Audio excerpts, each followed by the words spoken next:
Hello, welcome to Brainwaves Podcast. I'm your host, Amo the Great. So today we are tackling something that doesn't often get much attention but affects countless individuals around the world. Alexithymia. It's a term you might not have heard before, but by the end of this episode, you will not only know what it is, but also how it shapes the life of those who experience it. Stick around. This is a conversation that will change the way you think about emotions, communication, and human connection. So, what exactly is alexithymia? The term comes from Greek roots. A means lack, lexis means words, and thymos refers to emotions. Simply put, alexithymia translates to no words for emotions.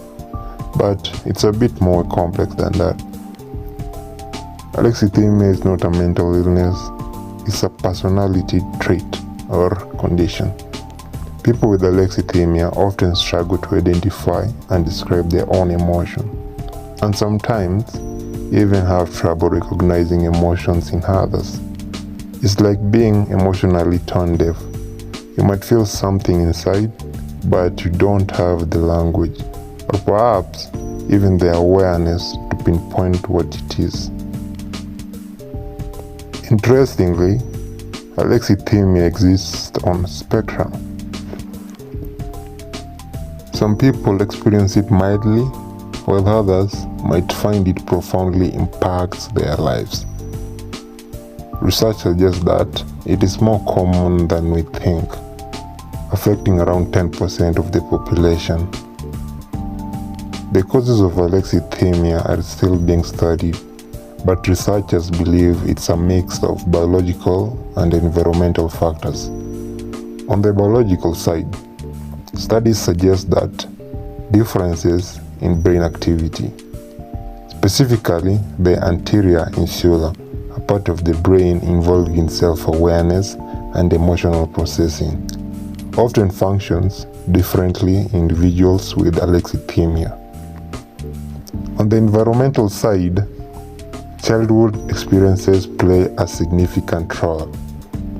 Trauma, neglect, or being raised in an emotionally suppressive environment can all contribute. Imagine growing up in an household where emotions were often suppressed, rarely acknowledged. Over time, you might lose touch with your own feelings. There's also a connection between alexithymia and other conditions such as autism spectrum disorder, ASD, PTSD, and depression. However, it's important to note that alexithymia isn't limited to those contexts. It can occur in anyone. Now, let's talk about what it's like to live with alexithymia. For someone who experiences it, everyday situation can be challenging. Imagine being in an argument with a loved one and they ask, "How do you feel about this?" For someone with alexithymia, the answer might be, "I don't know." Not because they are being evasive, but because they genuinely can't identify their feelings. This can create misunderstandings in relationships. Friends or partners might interpret the inability to express emotions as indifference or coldness, but that's rather the case. People with alexithymia often deeply care about others. They just struggle to communicate it in the usual ways. In professional settings, alexithymia can also pose challenges.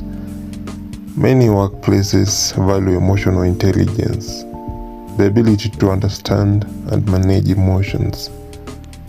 For someone with alexithymia, navigating office dynamics or providing emotional support can be daunting. However, it's not all negative. People with alexithymia often have the strength in analytical and logical thinking.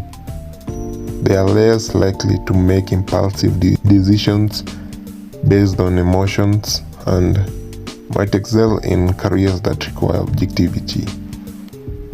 How can we recognize alexithymia in ourselves or others? Common signs include difficulty describing feelings, avoid conversations about emotions, or struggling to empathize with others.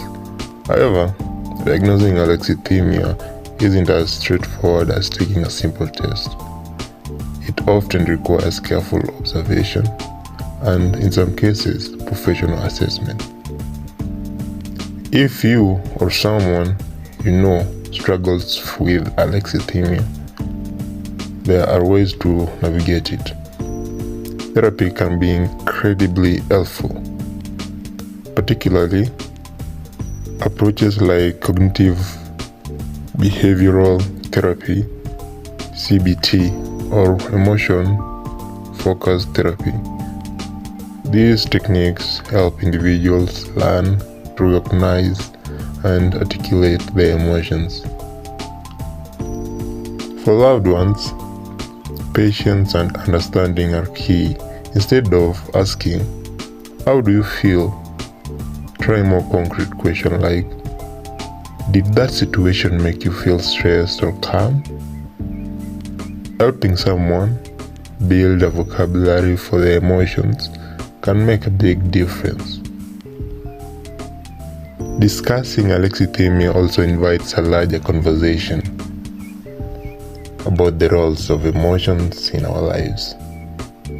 Western culture often places a high value on emotional expressions. We are told to follow our hearts and listen to our feelings. But not everyone experiences emotion in the same way.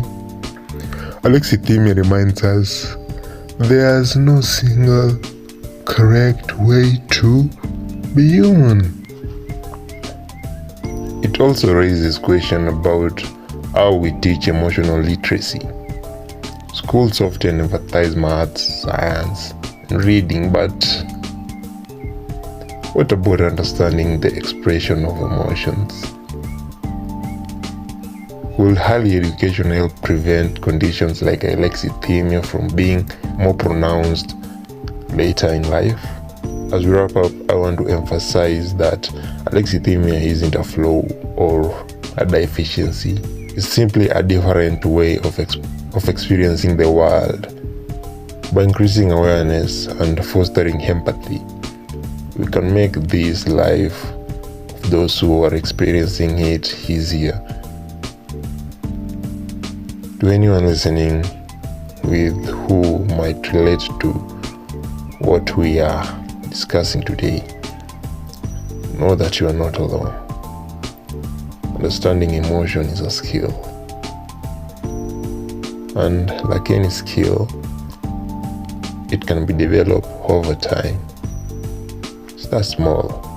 Pay attention to your body, your surroundings, and the little cues that might hint at what you are feeling. That's it for today's episode. Thank you for joining me on this journey. If you found this episode insightful, share it with someone who might benefit from it. Let's keep the conversation going. Till next time, adios muchachos.